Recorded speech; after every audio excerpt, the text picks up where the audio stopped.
Welcome to the Brotherhood Blitz Championship Series episode, third season in a row we have done this.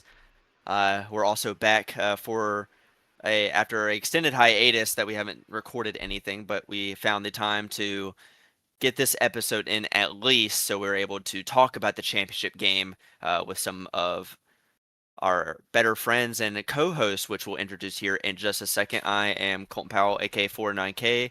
I am my brother and co-host Dilwop, aka Dylan. And then we also have Cameron Duty and Ryan Moreland, head coach of Louisville, here as well in this fantastic episode and kind of conclusion of what has been a fantastic season so far. Yeah, I'm excited to be here again. It's another great episode. Like my brother said, another exciting time that we like to do each and every season, starting, I believe, 3 seasons ago. Like you said, it's the third season in a row doing this sort of episode. It's always been with our good friend Cameron Duty, and we have another special guest this time around, like you said, Ryan Moreland. So welcome in Cameron and Ryan. And Ryan, I'll give you the spotlight here. Tell us how much you like to be here.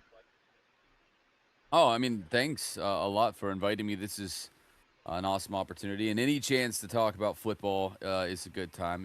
It would have been a more fun episode if Louisville was in the championship. A little bias there, but no, it's awesome. I'm really excited about this matchup, and I'm really excited to talk about this matchup and see where it ends up going. Yeah, and Cameron, I'll give you the mic here. Welcome back. Thanks. It's always a pleasure. Like you said, I mean, I said it before we came on. Where did the time go? I mean, 3 seasons already of doing these really cool, pregame podcasts, and it's just a pleasure to be back with you guys again. I feel like I'm in the best of company for sure. And we're definitely glad to have both y'all, and I'm definitely glad we're able to have the time to be able to get here all together tonight to record this here on Wednesday evening. Tomorrow will be the championship and ending of season 9, and kind of we're going to go into our first segment. We're going to talk a little bit really how the season as a whole and collective has went. And Cam, we're going to start with you and kind of give me your thoughts just how incredible this season 9 experience has been throughout the entire league. Honestly, it has been an amazing adventure again. I think every one of these seasons are so jam packed with excitement. No matter what game you call, whether you're on the Tuesday block, Wednesday, Thursday, whatever night of the week it is, you are always primed and ready for the upset, the big play, the moment that you always think back on. For me, this season, I think parity has been amazing. Yes, I know we're sitting here with the two same teams that we also had the previous season when we did this pregame podcast for the championship. But I tell you, the road was not easy by any stretch of the imagination. And I think the parity, the competitiveness, like I said, all the way from the top to the very bottom of the rankings, it didn't matter. Any given virtual sim day, basically, was the biggest thing that I took away from it. We did see upsets. We seen a season that again it come down to the wire when we were talking about the postseason push, teams getting wanting in, teams they get left out. Either way, everybody was playing 100% their hearts out, and again, I think we look back to it, the cream of the crop that is here amongst us, Miami and Texas. Again, they've. You talked about it. You guys know personally. Miami winning last season. You guys have a chance to avenge that. With the game that's coming up after this. And I think the storyline just ultimately comes back to that. How does Texas get over the hump? But yeah, for sure, for me, the parity of this season, and I'll let you guys elaborate on that, but just basically, from your coach's standpoint, you had to really plan for every one of these teams because they could take you down any given week. That's definitely true. The parity has been quite underestimated just how ridiculous, how close some of these teams were, throughout this season. Ryan, we'll get to you next. Kind of give me your thoughts, especially from a head coaching standpoint, it being your first season as a head coach.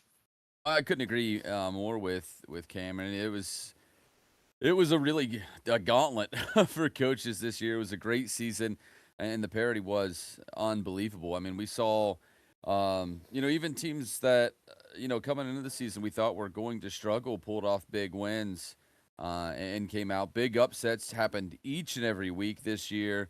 I felt like the gap between like 10 and 11 gets smaller every year, even though it was 2 games this year technically. Like it felt tighter than that. The entire race the whole way was really interesting. I thought the teams that just missed out were really good. I'm excited to see how they can take a next step forward next season. And the teams obviously that made the playoffs, were fantastic. And the playoff games this year were exhilarating. I mean, North Carolina LSU, that was one of the best games I've ever seen in any form of football in my entire life. It was, breathtaking from start to finish. Me and Dom afterwards were both like panting, completely out of breath when we got done that game. There's so many games like that this year that were absolutely a blast, and so many fantastic players in this league that made huge storylines this year. And it was a blast to write about. It's about a blast to call, and it was just a good season to be in this league, and especially first time coaching. And we had our bumps and bruises, but overall had a pretty good season. But it was tough. It was really tough. And even when we got on a roll, it felt like it might be indestructible for a second, and then the Bearcats come out of nowhere to punch us in the mouth. So it just goes to show you every week is going to be tough, and I think that's what makes it special, though. And I've it's been fun, watching just how much Louisville has changed from week one to all the way to the making your first semifinals appearance as a head coach, and also you will say you're the only team that has beaten Texas, and you put BTA on us. Just wanted to put that out there for those listening, so they can't discredit what Ryan and Louisville has done this season, and really how any team has done this season. I mean, yeah, you even mentioned, I even mentioned Iowa had one of the best offenses in the league, and it was just, just a few wins shy of getting a postseason berth. Just didn't have quite the resume, and obviously being 3-6 kind of makes things a little bit more difficult without some help getting into the playoffs. But Dylan, I will get to you. Just it's been a wild season, especially being in the coaching staff for a team in the national championship. It's been a blast coaching with you, and kind of give me your thoughts on how this season really has gone for you. Yeah, it's another crazy season, just like each and every season, but it just every season in the VGL is just very unique. But there always is those upsets that keep happening week in and week out, on teams that you really do not expect. And that's happened again this season. It happened last season, happened the season before. It's going to happen next season, and that's just what's great about this league is game plans. We talk about this almost every episode. I feel like it's game plans really matter in this league, and that's just as a coach in this league, it just makes it that much more fun. That uh, you really feel like you're doing something when you're putting in the hours, you're putting in the game plans for these games, and it just makes it that much more fun. And just this season as a whole has just been great. It's been our best season yet, in this league together. It's always a blast playing on the same team as you, and coaching with you. And I'm excited to hopefully get this ring together, and finally get what we've been chasing this whole time, and keep going after it. But yeah, this season is just it's been fun, and like you said, the one loss that we have, of course, is the one and only Ryan Moreland, sitting across the table from us right now. And yeah, that, like you said, that game hurt, but you know, like I said earlier, any given game, anything can happen. You just gotta, as a coach, you gotta put your head down, go back to the drawing board, and figure things out. And, being the head coach of Texas, and like coming off of that game, where we go into the very next week, I believe it was Arkansas, and struggled a little bit. But ever since the Arkansas and Louisville game, we have kind of dominated in a sense just for how we have approached teams and kind of tweaked our offense and defense to be able to allow them to organically dominate the field as they have. Before we get into our next segment, I will say also give credit to Ryan because Ryan is the one that taught me almost everything I know when it comes to Simile coaching. So I do want to thank you, Ryan, for giving me the passion and enjoyment that I've had for Simile and Simile coaching over the past however many years I've been doing this. Oh man, yeah. I mean, we go back a long time now. At this point, it doesn't feel like it, but when you start counting the days, it surely is. And um, no, I mean, right away you kind of meet people in these leagues, and everybody knows this, whether you're a coach or not. That like you just immediately kind of click with, and Colton and I had that immediately, and then being able to coach together. And I wish we got to coach together a little longer in the VGL. Unfortunately, only a season here. But it's just one of those people that you like. Me and Colton talked hours and hours every day, coming up with game plans and different things like that. And no, it was an absolute blast every time I've gotten to coach with you, and it was really awesome experience to be able to coach against you this year. Yeah, it's something that throughout the leagues that we've done and been with that was one thing that we've always wanted to do was coach against each other at some point. And here in the VGL, we finally got to do that and show me that I still have a few tricks to learn, a few things to learn. But I won't take too much longer on this first segment. Ryan, I'm going to give you the keys and let you take over for the next segment, which is going to be talking about the Miami Hurricanes. Yeah, Miami Hurricanes, obviously reigning champions, came into the preseason ranked number 1, which they would hold for a couple of weeks, obviously. And let's go through that season. That's where I want to start is the schedule. Came out with 2 straight wins, but then got their first loss of the season. And what was probably the most highly anticipated game of the season, a regular season at least, coming into it was that Week 3 matchup against Texas. You all, Texas, handled business in that game, beating one by 24. And I want to go to you and Colton Dillon and talk to you about this. Colton, I'll start with you. Is coming into that game, did you have a sense that it could be like that? That you a 3 possession difference between you and Miami, or was that a surprise to you? I would say honestly that was more of a surprise. I mean, going back and looking, just at the sims that I did for going into that week, we really didn't have a lot of games like that to where it was, a blowout victory where we're putting up points, but our defense, Miami was still getting those scoring opportunities, still putting up the numbers on offense that we went into it thinking this is going to come down to the wire yet again, like it always does. Miami brings out the best in us, we bring out the best in Miami type of thing where we always put on fireworks when we play. And I think that is also something that just tells the story and the legacy that this rivalry has had over the last few seasons and since Miami's been in the league, that we're two of the best teams in the league for a reason, and it's always must see TV every time we play. No doubt about that. No question about that. They've been absolutely excellent. Dylan, I want to ask you, a similar question, especially looking at what Miami did coming in. They snuck by North Carolina, barely got past USC, and then the loss to you guys. Did that kind of have that feeling at all, like that this could be our game for the taking and run away with? When you play against Miami, it's never a guarantee, and like my brother said, it was pretty surprising of the outcome, um, as in the score. Obviously, I expect the win, but not like how it happened, and I do believe that's probably the only time that it's been a multi-score difference against Texas and Miami. Um, as far as I can remember, it's always very close games when we play Miami. Um, going back all the way to one of the first, if not the first game we played, we like to, my brother likes to call it the Fumble Gate.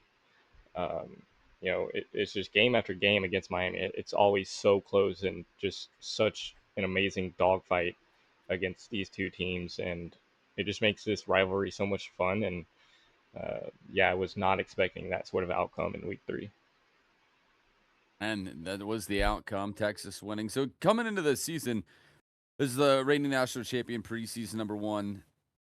Even though I'm not disparaging North Carolina or USC at all, because both playoff teams and both very good playoff teams, but they came out 10-point win over North Carolina, 3-point win over USC, and then a big loss to Texas. It didn't feel at first like that Miami was going to be the Miami of last season, that they were going to get into that rhythm. But I think you guys lit the fire under them, because after that, things start changing in a big way.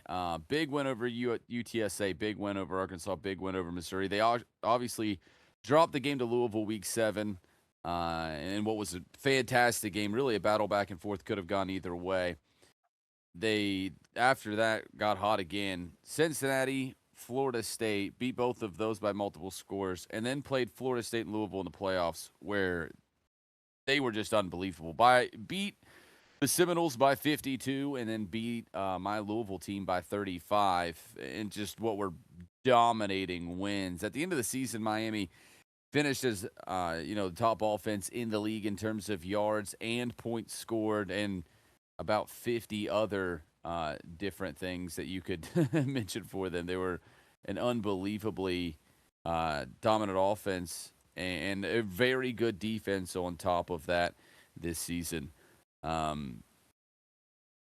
want to ask Kameron Duty one thing before we get out of this segment, because you've called a lot of Miami games, obviously, over the past couple seasons, and they've been, a really good team, obviously, defending national champs. Was there anything about this Miami team this season that stood out to you that may not have happened in previous seasons, or maybe something they lacked this season that they had before? Well, I gotta immediately think about their red zone efficiency, and there is a pretty staggering stat to follow that up. I think this year they were even more efficient in the red zone than what they've been in years past. 91% efficiency in the red zone for the Miami Hurricanes this season. And I think that right there, it really did feel like it was almost a gimme when they got inside the 20-yard line. You almost knew what the outcome was was going to be. If that really speaks to just how well they were, I personally feel like that was something I took away. And like I said, that stat there certainly backs it up. Obviously, the point totals that they put up, the total yardage. We look at the postseason just at a small glance. For example, both of their victories, against Louisville, 51 points put up in that one, 579 total yards. Against Florida State, 69-17. So for me this season, it's just they have not let an opportunity pass, basically. When they get a chance to take a strike, to put some points on the board, they don't really rest very much on field goals. They are a 6-point team that is well proven themselves on how to get to that point in the field. That, to me, that is the biggest takeaway. And I think that may be one of the biggest key matchups to this game. I'm sure we'll talk about it later on. But, it's hard to stop a train that's running as fast as these Miami Hurricanes are right now. No, I think that's a perfect segue to the next segment, and going to be talking about the tale of the tape between these teams. And Cameron, I'm going to let you take the reins on this one. Yeah, I think as we do, we look at it always. This matchup is so interesting, even with more intrigue this season. I think the fact that Texas did come away victorious, Colton and Dylan will let you guys talk on that. Colton, I'll come to you next on this thought, but I think right now, talking about the tail of the tape and just looking overall at the stats and the matchups, the offensive production for Texas against Miami. We've talked about that. Both these teams are fantastic in moving the ball down the field. As we see, as I try to get back here, forgive me for just a moment with my stats not wanting to load. Wouldn't you know it? Um, but anyway, roughly just speaking on that, let's go back to that week 3 there when Texas did beat Miami. It was the score of 50-26. So I start there and I look at the offensive production. If it's okay to go ahead and ask this question for you, Dylan. That 50 points that you all put up on Texas, what are your recollections on that? Or against Miami, what was your recollections on that? Yeah, it's like my brother talked about when we were simming for that game. Um, the sims matched the 50 points that we put up. We were fully expecting to put up that many points, but we were also expecting Miami to put up that kind of points. Um, so yeah, it was very surprising. We knew our defense is capable of definitely stopping Miami, but we still thought it was just going to be a lot closer. And yeah, putting up 50 points and holding them to only 26 is a very good accomplishment, and it makes us feel pretty confident going into this rematch. But at the same time, Miami's in a completely different book. I believe they switched right after that week, if I'm not mistaken, from Vanderbilt. So it's gonna be interesting now that they're in Old Dominion, and it's gonna be another interesting game, and uh, I, I I do hope we can put up 50 again. That'd be pretty nice, obviously. But the question is, can our defense do the same thing against a different book on the same Miami team? Yeah, absolutely. And you talk about the X factors.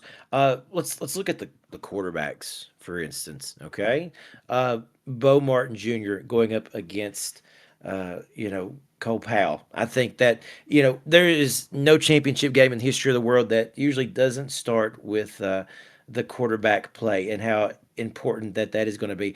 How do we see this game going for these two quarterbacks? What are some of the instances that we're looking at here? And go ahead, Colton, there, and I'll start with you on that one.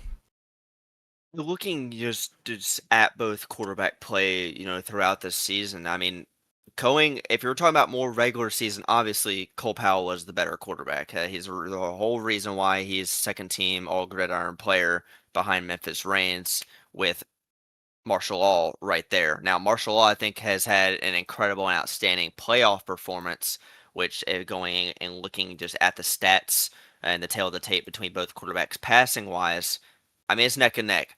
They're the only two QBs to throw over 4,000 passing yards. There's a 3 touchdown difference between both teams, and then obviously a 2 interception ratio difference between both as well. There are 2 difference in passing completion. The throwing just about the same average of depth per pass.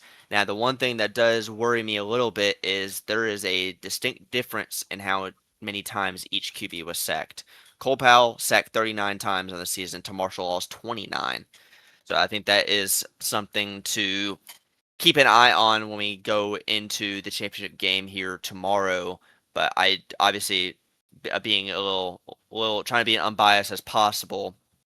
Cole Powell has shown he's been the better quarterback. He's turned the ball over less, has facilitated the offense in a distinct fashion, only being a sophomore. I mean, heck, he was one of the top 5 QBs last season as well. Marshall, the veteran, obviously senior, trying to go out in a high and be the only team to ever win back-to-back natties under Miami, and had an outstanding and incredible career both through the air and on the ground. That I'm excited to see the end of the story for Marshall Law and how Miami is going to move forward and usher in a new era if they were to win this. Yeah, absolutely. I mean, you're right, Martial Law. You talk about also his elusiveness. I think to get away from some of those situations and bail out when the pocket starts to collapse. I think you're right. You mentioned the stat difference there between him and Cole Powell on that. And so and Ryan, this next question, as we still look at the tail of the tape on the defensive side, with a kind of looking at the X factors of these two, Miami right there with Bo Martin Jr., their middle linebacker, and just how good he has been this season. But let's flip over and look at the defensive side for Texas too. I mean, you've got the free safety right there, number 3 for them, Jay Wilson, as well as. You've got Flameheart, number 21, right there, their cornerback. Let's look at the defense for just a moment for these two teams and how they stack up. Yeah, I think it is definitely an interesting matchup because obviously, two very good defenses. And I think that has been, yeah, and especially in recent memory, a very consistent theme for each time that they've played is really good defensive play. They're going to make you earn everything, they're going to make you work for it. This season, I would say a slight edge definitely going to Texas. They were better in points allowed, allowing over 60 fewer points throughout the course of the season than Miami did. They were better in yards allowed as well. They did actually give up more first downs, which is interesting, but I don't think they gave up nearly as many big plays as Miami did, which was a big part of that. They were better against the run. They were better against the pass as well. Texas was devastating against the pass this year. Only allowed 13 passing touchdowns as a team, which was by far and away the best of anybody. Now, Miami not too far behind them. They allowed 20, which was fifth. You go through a lot of the stats throughout the season. If you're looking at the defenses as a whole, uh, Miami very good, top 5 in almost every category, but Texas leads almost every category. I do think there's a distinct Texas advantage defensively in this ball game. Now, with that being said, still both very good defenses. It's not easy to move the ball against them. They can shut down the run. They can get a lot of pressure generated on a quarterback. Just ask Lamar Blackson, my quarterback. I think he's still in a body cast right now after last week. They're devastating. They can get after you, and they're really, really tough defenses to play against. That is a great point as well. And one more little facet of this teletape that I think is fun to look at, and that I have kind of went through here and paid close attention to. Of course, we can't leave this segment without talking about the wide receiving core for both of these teams, right? I mean that is who these guys are going to throw to and who's going to make the big play. That always comes to fruition in these games. Excuse me. As for Miami, of course, you have the belts, Delano, Avery the third, and Leak, and then you flip over here and you look at Texas and their receiver core, which is certainly dazzling as well with Washington, Beasley, Thibodeau, and Brown. Not to mention the tight ends for both of these squads. All three of you guys. Obviously, I want your thoughts on these. Tell the tape wise though. Let's start off once more with Dylan there, and like you said, trying to not be biased at all, but just your thoughts on these core squads here. Yeah, both wide receiver receiving cores is just absolutely insane. Starting with Texas, you got Washington, Mr. President himself, who has proven to be top receiver in the league. You got Kyle Beasley, who's right there with him. Thibodeau, who has been an outstanding freshman for us, and then Brown, who's also been an outstanding freshman and key third down over the middle uh, type of plays, and just all 4 of these receivers have just made some explosive plays all season long, and it's just made this receiving core just absolutely incredible. And then on the opposite side, you got of Miami, you got DeBelt, who has been an outstanding receiver for Miami going into his second sophomore season, becoming an elite receiver um, for the past 2 seasons with martial law. And you got Delano, who is going into his last game in the BGL, uh, and, and who's also been proven to be like one of the top receivers in the league. You got Ty Avery the third, who has been another outstanding receiver for them, and then Leak, who is just an insanely fast freshman wide receiver for Miami, who is going to be even far more better with the seasons to come, as he's just about to play his last game as a freshman. So it's just these two receiving cores is just they're like masterclass receiving cores, and it's it's fun to watch both of these teams play and just how explosive they can be, and both teams can score from anywhere on the field. And I do think this national championship rematch is going to show that. I don't think it's going to be a defensive masterclass like it was last season. I think both of these receiving corps are going to show out.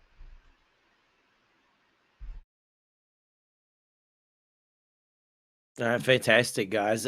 Good points indeed. As we get ready, and now I think as we segue into what we really enjoyed doing last season, and I'm so glad that we get an opportunity to do this again with Ryan here with us. Of course, is we get to pick, Colton and Dylan, we get to pick your brains just a little bit, and I think that is maybe the most fun as far as moderation goes. We certainly have talked about how we each have questions we want to ask and just throw out there. So I will let Ryan be the first one up on that. But again, as we progress with this pregame podcast, knowing that you guys have such a hands-on first person experience to getting to this point, yet another season that you guys are sitting here on the cusp of a potential national championship win. It's always fun to talk to you guys about where you've been, where you're going, and basically the inner workings of what it took to get there. So Ryan, I will pass the baton off to you, so to speak, partner, and let you begin this portion of the Texas Q&A here. Oh, Cam, that as always, perfect segue into my first question there. Talking about Texas success, the Final Four has really just become the standard for Texas recently. I believe 4 straight now for you guys, and back-to-back national championship games. What do you think has gone into and is the cause of this team's ability to not only get success, but to keep it the way that they have? And Colton, I'll start with you. I think this goes all into my first season as a head coach. Now, bringing Texas in all the way back in season 4 feels like dinosaur ages ago. I actually started off the season, 0-3. I was winless through my first 3 career games as a head coach, but then we proceeded to win 7 straight games and make a trip into the semifinal games that honestly we had no business in being in.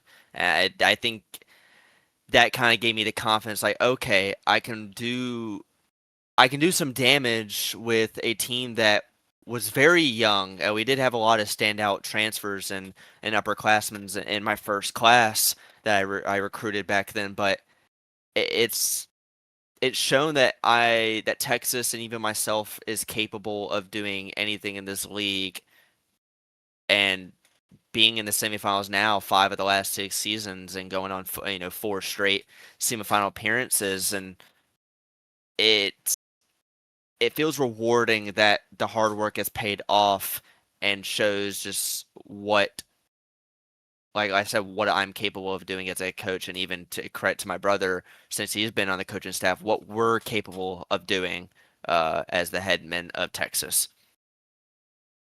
And Dylan, same question to you then. And would you add anything to what your brother had to say there, and why you guys have just been able to keep this success going for so long?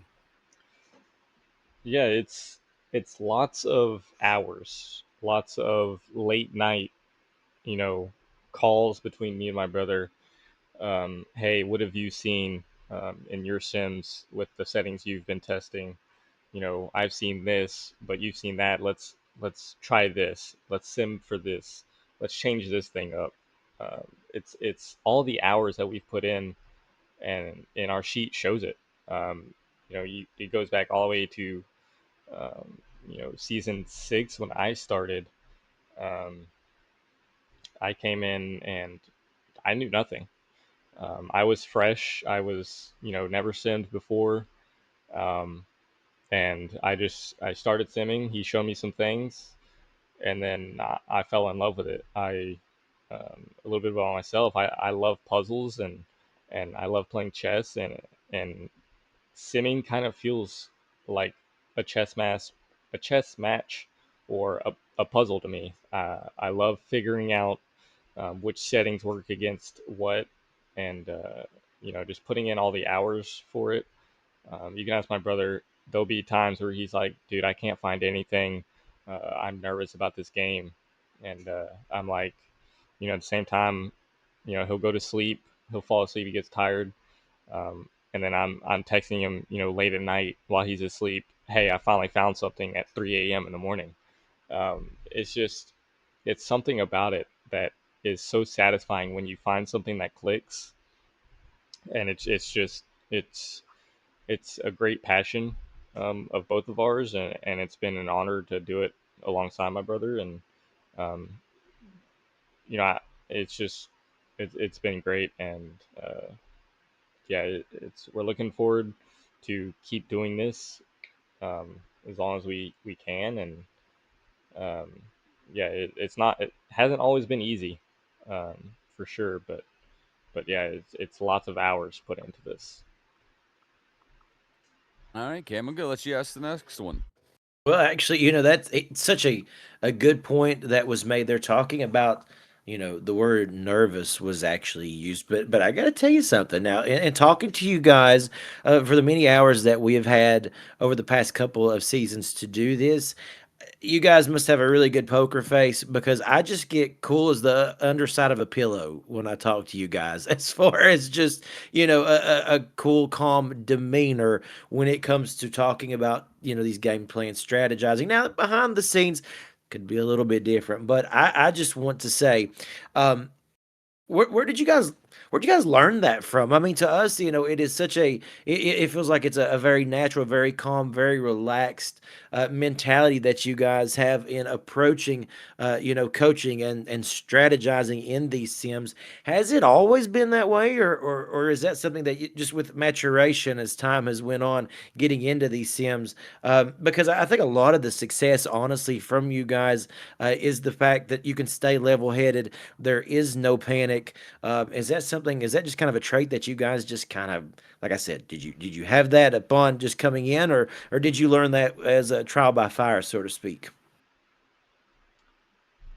I Dylan, will, Dylan, Colton. I'll let you answer this one first. Yeah, I will say my brother is, no matter what the game is, no matter if we're number one ranked and we're playing number 16 ranked, he's gonna be nervous no matter what, and that's just how passionate he is, with his team and his legacy that he's built as a head coach.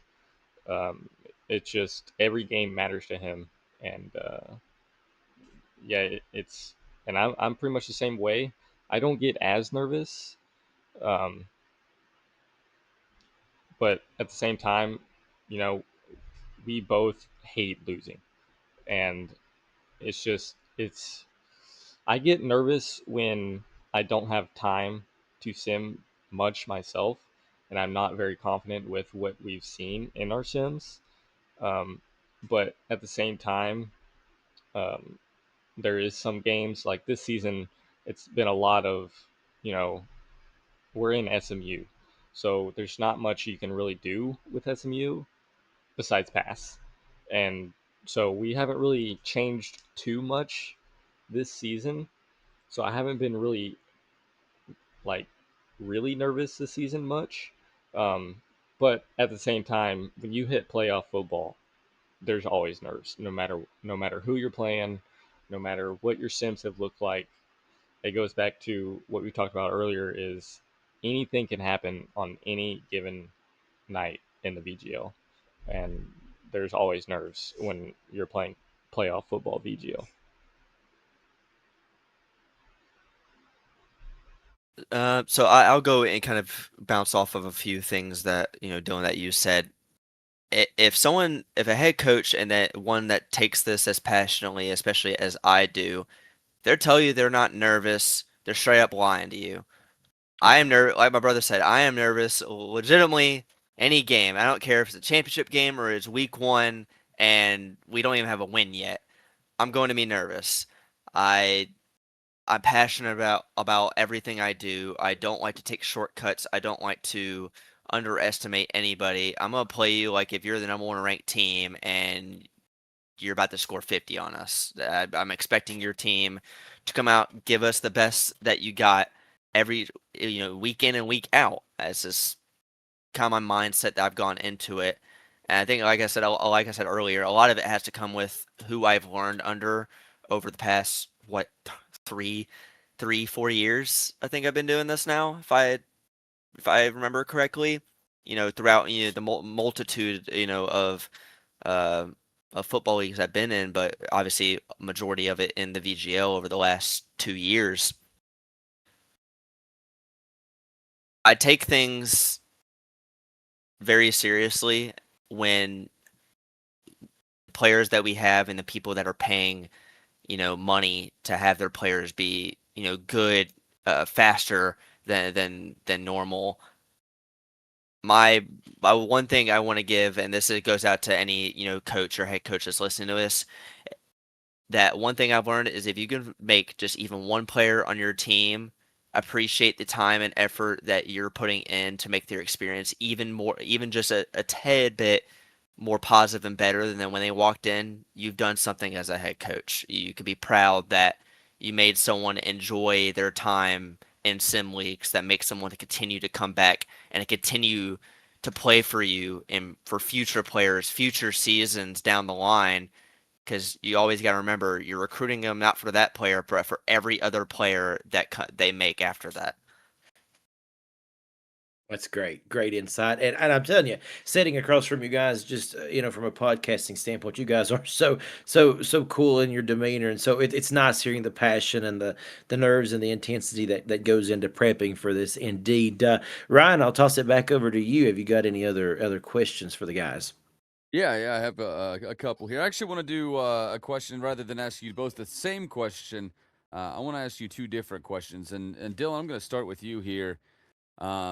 You guys have obviously a very unique partnership here in the VGL. Getting to coach alongside your brother, obviously each and every week, and you guys have built Texas into what it is. So, how do you feel about that? How has it been to have the opportunity to do this with your brother, and what has that meant to you?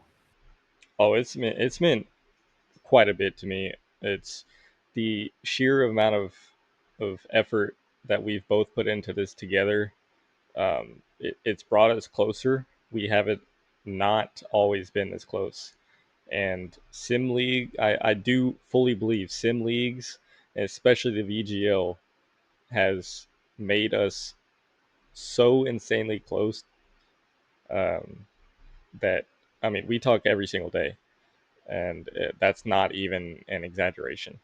Um, whether it's about the VGL or not, the VGL has just brought us so close together, and it means everything to me. And yeah, it's been great.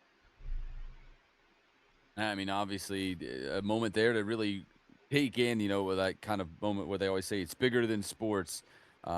Very, very cool stuff. And Colton, now I'm going to go to you, and I think this is the biggest question a lot of people have for you coming into this game is, you're now second all-time winningest coach, chasing down first. I don't think anybody's going to be shocked at all when you take over first eventually. You've had a team that's been the definition of a perennial powerhouse. You've had an endless run of all Gridiron players. I think widely considered an elite level VGL head coach. The only accolade that you don't have, the only trophy you're missing on your shelf, is the national championship. What would winning this game mean to you?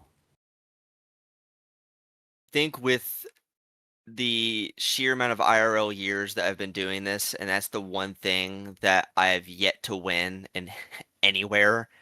I think it means a lot more to me than people realize, especially with, like I said, I take this very seriously for my players, for my coaching staff, and myself, as a person, as a coach.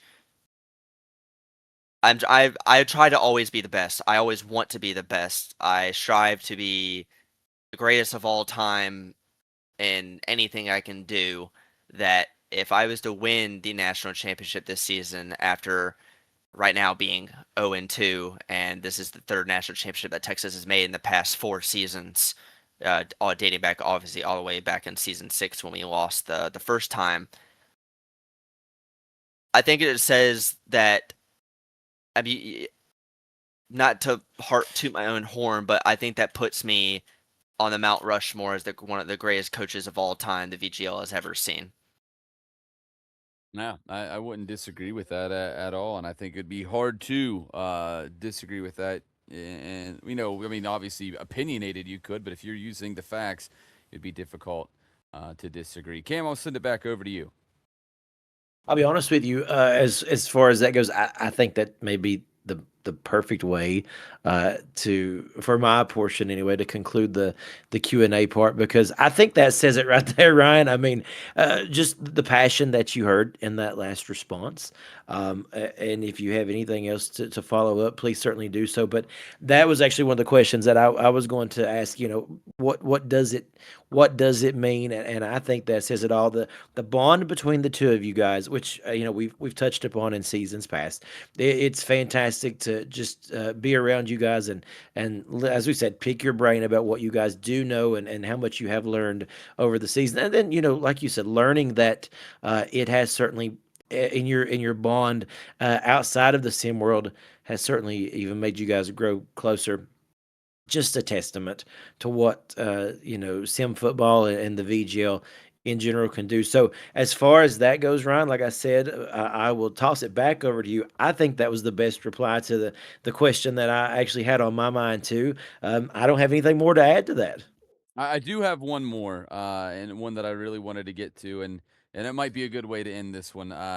Talking about Miami, and we've talked a lot tonight about the rivalry and what it has done. And in my opinion, and I think all of you guys would agree with me, and I think most of the people listening would agree, this is bar none the best rivalry in the VGL and likely the history of the VGL, with how many big games, how many unbelievable finishes. The magnitude of this rivalry, I don't think is unprecedented. I don't think we've ever seen it before, and it'll probably be a long time before we see it again.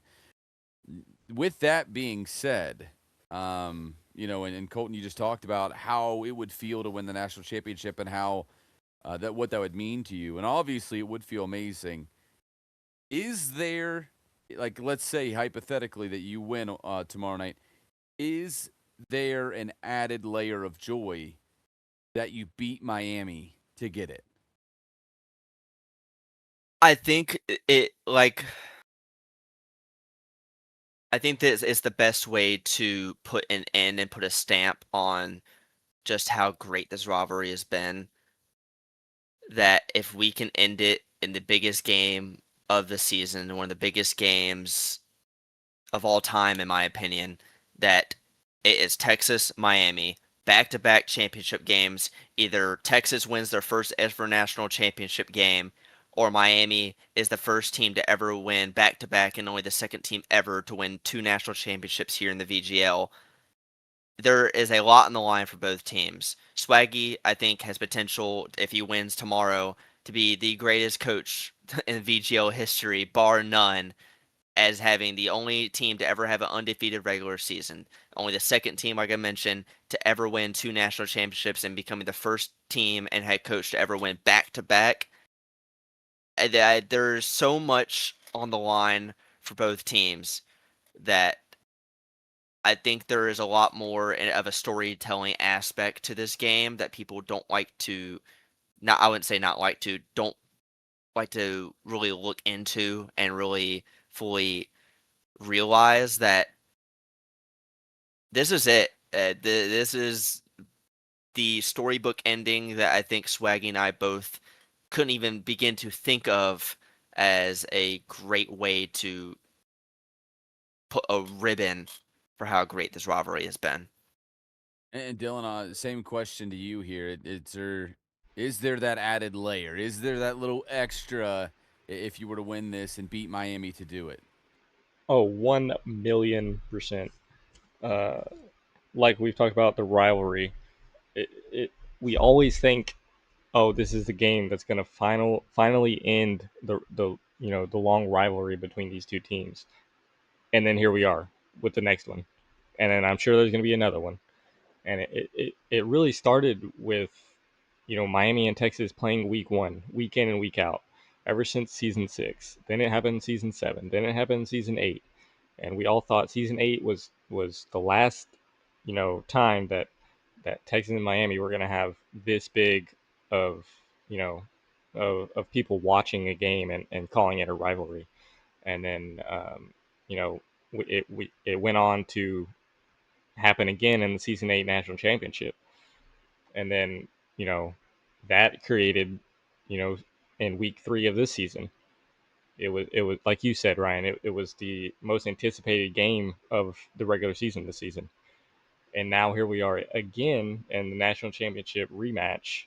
It's just it happens over and over and over, and it makes this rivalry so much fun to be able to just keep playing Miami.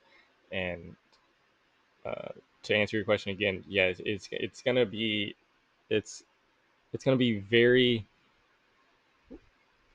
what's the word I'm looking for? Very relieving if we not only get the national championship win that we've been chasing, but to do it against Miami, because there's two ways to it, right? So you got Miami, who right now can say that they if we did not play this game, this rematch, they would be able to say that they won the rivalry because they have the national championship win over us. Even though right now Texas has one win more than Miami in the rivalry. Now, if we go on to win this game, now we're both tied in national championships against each other, and we still have the wins over Miami. So it's a lot of pressure both ways, and it's just been a very fun rivalry. And yeah, to say the least, yes, it's going to be very rewarding. No, I mean, yeah, and you know what? It's hard not to be, and I think I was expecting maybe a little bit more of the safer answer there, but I'm really glad that you guys were honest about that one and got into it. That it is a special rivalry, and I think obviously the national championship carries a lot of weight with it, but when it's this matchup, it carries that much more. And with that, I want to thank you guys once again for having me on here, and I want to kick it back to you. K to wrap this up. There's a few things I want to add before I get into the outro. That a few things that are little tidbits, little things between Texas and Miami that as we're into that rivalry talk. Miami came into the season a season after I did. They came in season 5, didn't have the greatest season. We beat them 29-17. Season 6, they beat us week 1, in which is labeled the fumble gate, where they came back down 31-14 and won 34-31. And then season 7, we beat them 51-30 in week 1 by 21, and they would go on to make the national championship game that season. Season 8, we beat them by 3 in week 1, 20-17, and then they beat us in the Natty 24-17. And obviously this season we beat them in week 3, by 24 points, 50-26, and then hopefully it will be the end all be all of this rivalry with so much on the line. Season 9 national championship game where both teams have everything to win but everything to lose when it comes to recruiting, their legacy, and how both teams are labeled and how both head coaches are labeled in the league as some of the greatest head coaches and teams the VGL has ever seen. I want to thank Dylan, my co-host. I love you, brother. This has been an amazing season, amazing journey, and hope we ended off on the right way tomorrow night. Cam, thank you as well for doing this the past 3 seasons and pitching the idea to us of doing this all the way back in season 7, which has been the best idea that I think anyone could have given us for content wise. And Ryan, I wanted to bring you in last season. I kind of forgot to mention it a little later, so I didn't end up getting to invite you last season, but glad we were able to get you in this season. And you brought in a nice touch and aspect just with your analytical mind and the statistics and the way that you go about things in a, like I said, analytical way that brings a nice touch to, how well we know each other and how we both are as coaches, and just how much we love football as a whole. This is the Brotherhood Blitz. One more game, all on the line tomorrow night. Miami, Texas. Who will win it all? We'll see you there tomorrow night on Twitch.